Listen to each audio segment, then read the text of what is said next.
تبھی ہم اپنا وہ سفر فنا سے بقا تک کا شروع کر سکتے ہیں کہ اپنی تمام غرور و تکبر، اپنی تمام برائیاں، اخلاقی برائیاں، افعالی برائیاں، اعمال کی برائیاں، احوال کی برائیاں، ہر شے کو، اپنی ہر صفت مذمومہ کو صفت محمودہ سے بدل دیں،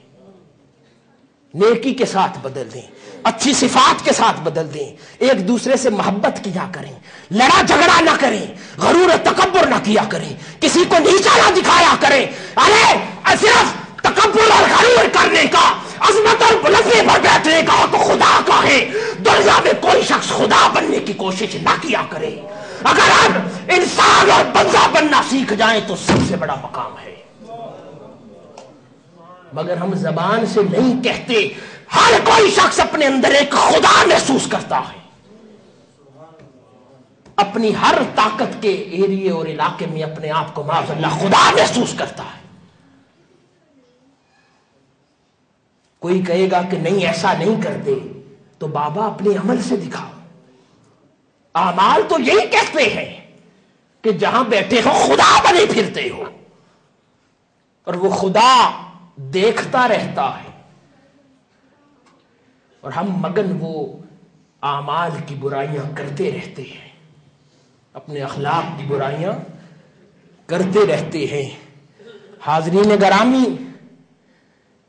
جب کوئی ذات اور صفات میں خدا کے ساتھ باقی ہو جاتا ہے تو وہ انبیاء کرام اپنے درجے پر باقی ہوتے ہیں، اولیاء اللہ اپنے درجے پر باقی ہوتی ہے۔ پھر چاہے کوئی بد عقیدہ شخص یہ کیوں نہ کہتا پھرے کہ معاذ اللہ تاجدار کائنات صلی اللہ علیہ وسلم مدینے پاک میں تشریف فرما امتی کا سلام نہیں سنتے، تو وہ بدبخت غلط کہتا ہے، کیونکہ وہ فانی ہے، اس کی سمجھ بوجھ بھی فانی ہے، وہ تو باقی ہے، سب سے اعلیٰ و افضل خدا کے ساتھ باقی ہے، ان کی صفات سب سے اعلیٰ و افضل خدا کے ساتھ باقی ہے، وہ باقی ہے۔ تو امام اعظم رضی اللہ تعالی عنہ جب تاجدار کائنات صلی اللہ علیہ وسلم کی بارگاہ میں جا کر عرض کرتے ہیں کہ اے انبیاء کے سردار تجھ پر سلام ہو، اور تاجدار کائنات صلی اللہ علیہ وسلم فرماتے ہیں اے میری امت کے امام تجھ پر بھی سلام ہو، اے میری امت کے امام تجھ پر بھی سلام ہو۔ کیا کہ وہ سنتے بھی ہیں، جواب بھی دیتے ہیں کہ ان کی صفات سب سے اعلیٰ انداز میں خدا کے ساتھ باقی ہے، ان کی سماعت اور ان کا جواب اور صفت جواب آج بھی باقی ہے۔ اس طرح کے سید حضرت عبد الرحمن جامی رضی اللہ تعالیٰ عنہ تاجدار کائنات صلی اللہ علیہ وسلم کی بارگاہ میں حاضر ہوتے ہیں، اور ان کا معمول ہے کہ جب بھی حاضر ہوتے ہیں عرض کرتے ہیں السلام علیکم یا سیدی یا رسول اللہ صلی اللہ علیہ وسلم، اور تاجدار کائنات صلی اللہ علیہ وسلم ہمیشہ یہ جواب عنایت فرماتے ہیں عبد الرحمن تجھ پر بھی سلام ہو، اب جا اور پھر لوٹ کر آنا۔ قربان جائیں ان کی تقدیر پر کہ جنہیں محبوب خدا صلی اللہ علیہ وسلم خود فرماتے ہیں کہ جاؤ اور پھر ہم سے ملنے لوٹ کر آنا۔ کیوں؟ کہ ان کی سماعتیں باقی ہیں، ان کی صفات باقی ہیں۔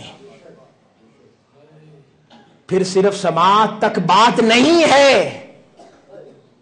ان کے افعال بھی باقی ہیں، ہر شے باقی ہے، ان کی ذات بھی باقی ہے۔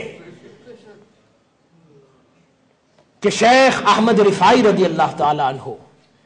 ایک دل میں محبت لیے تاجدار کائنات صلی اللہ علیہ وسلم کے روضہ اقدس پر پہنچتے ہیں اور تڑپتے ہوئے عرض کرتے ہیں یا رسول اللہ پیاس بجھا دیں، آج تو آپ کے دست اقدس کا بوسہ لے کر جاؤں گا۔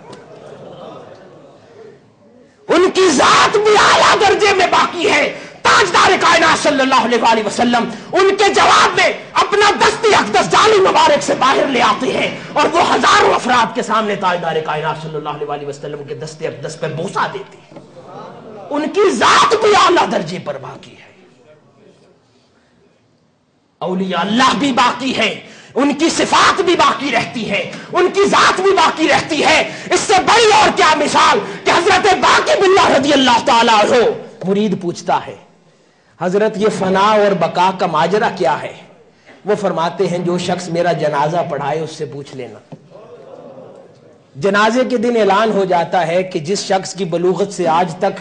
تہجد قضا نہ ہوئی ہو وہ شخص میرا جنازہ پڑھائے۔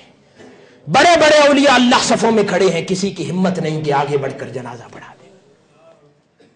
اسی انتظار میں ایک نقاب پوش ہستی آگے بڑھتی ہے اور حضرت باقی باللہ کا جنازہ پڑھا دیتی ہے۔ جب جنازہ پڑھا چکے تو وہ مرید اس نقاب پوش ہستی کے قدم پکڑ لیتا ہے اور عرض کرتا ہے حضرت میرے شیخ نے کہا تھا کہ جو ہستی میرا جنازہ پڑھائے اس سے فنا اور بقا کا ماجرا پوچھ لینا۔ تو حضرت آپ اس کا جواب عنایت فرما دیں۔ وہ نقاب پوش ہستی چہرے سے نقاب ہٹاتی ہے تو وہ خود حضرت باقی باللہ رضی اللہ تعالیٰ عنہ ہوتے ہیں۔ وہ فرماتے ہیں جس نے جنازہ پڑھایا ہے یہ بقا ہے، اور جو تیرے سامنے چارپائی پر پڑا ہے وہ فنا ہے۔ یہ بقا سے فنا تک، یہ فنا سے بقا تک کا سفر ہے، اور یہ انسانوں نے ہی کیا ہے، ملائکہ نے نہیں کیا۔ یہ انسانوں کا فنا سے بقا تک کا سفر ہے۔ تو ہم پہ آج لازم آتا ہے کہ خدا کے بھروسے کی لاج رکھیں، خدا کے بھروسے کی لاج رکھیں، اور اپنے صفات کو، اپنی مذمومہ صفات کو بھی فنا کر کے صفات محمودہ سے اپنے آپ کو رنگ لیں، اور کسی کو نصیب ہو تو اپنی ذات فنا کر کے ذات خدا سے اپنے آپ کو رنگ لیں، ذات خدا میں رنگا جائے، گم ہو جائے، فنا ہو جائے۔ حاضرین گرامی، حضرت بایزید بستامی رضی اللہ تعالی عنہ بڑھاپا آ گیا، جسم کی توانائی اب اتنا ساتھ نہ دیتی تھی، مگر پھر بھی راتوں کو جاگ جاگ کر نوافل کی کثرت اور عبادت اور ریاضت کرتے۔ کچھ مریدین نے عرض کیا یا حضرت اب تو خدا نے آپ کو بلند مقامات عطا کر دیے ہیں، شاید اس سے بڑے کچھ مقامات اور عہدے نہ ہوتے ہوں گے، اب تو کچھ اپنی جان کا خیال کیا کریں، کچھ آرام کر لیں، بڑھاپا آ گیا۔ تو حضرت بایزید بستامی رضی اللہ تعالی عنہ نے فرمایا کہ میں جانتا ہوں کہ میرے ان اعمال کے باعث خدا نے مجھے یہ بلند مقامات عطا فرما دیے ہیں، مگر اب ان معاملات کو چھوڑتے ہوئے جن سے خدا نے اتنا کرم مجھ پر کیا، مجھے خدا کی بارگاہ میں حیا آتا ہے۔ حاضرین گرامی، تحریک منہاج القرآن کا ہر رفیق، ہر وابستہ، ہر عہدیدار، ہر اسکالر یاد کرے تحریک منہاج القرآن کی خدمت کس محبت سے شروع کی تھی، اور تحریک منہاج القرآن کو کس سطح سے لے کر کتنی محنت سے چلے تھے۔ وہ عمل تھا جس کے صدقے اور جس کی وجہ سے خدا نے آج آپ سب کو، ہم سب کو، تحریک منہاج القرآن کو یہ عظمت اور بلندی عطا کی ہے۔ تو ہمیں بھی آج وہ محبت، وہ کام کرنے کے انداز، وہ درد، وہ جذبے چھوڑتے ہوئے خدا کی بارگاہ میں حیا آنی چاہیے کہ جن کاموں کے صدقے خدا نے تحریک کو یہ رفعتیں دی ہیں، ہمیں وہ بلندیاں دی ہیں، یہ انعامات اور یہ کرم فرمائے ہیں، جس ہستی کی باعث خدا نے ہم پر یہ انعامات فرمائے ہیں، اس ہستی کے ساتھ وفا کرنے میں خدا کی بارگاہ سے حیا آنی چاہیے۔ یہ تحریک جس نے ہم پر اتنا کرم کیا ہے، اس تحریک کے ساتھ وفادار رہنے میں خدا کی بارگاہ سے حیا آنی چاہیے، اس تحریک کے ساتھ مخلص رہنے میں خدا کی بارگاہ سے حیا آنی چاہیے، اس تحریک میں درد مند رہنے میں خدا کی بارگاہ سے حیا آنی چاہیے، اس تحریک کے ساتھ اور تحریک کے ہر شے، وسائل اور عام معاملات کے ساتھ وفادار، امانت دار اور مخلص رہنے میں خدا کی بارگاہ سے حیا آنی چاہیے، کیونکہ خدا دیکھتا رہتا ہے۔ آج یہی ایک سبق حاصل کر لیں ہم سب کہ یہی وظیفہ جپتے رہیں اور یہ خیال ہمارے ذہنوں میں ذہن نشین ہو جائے کہ ہمارا ہر فعل ہر کام خدا دیکھتا ہے، تو خدا کی قسم ہماری زندگیاں بدل جائیں۔ اللہ پاک جو باتیں آج ہم نے کی ہیں ان پر عمل پیرا ہونے کی توفیق عطا فرمائے، اور ہمیں توفیق عطا فرمائے کہ ہم اپنے وہ تمام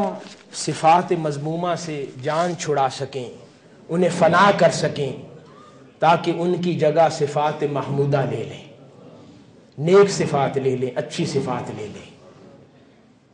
تاکہ اس فنا ہونے والی دنیا کے ساتھ فنا نہ ہو جائیں، کچھ باقی رہ جائے۔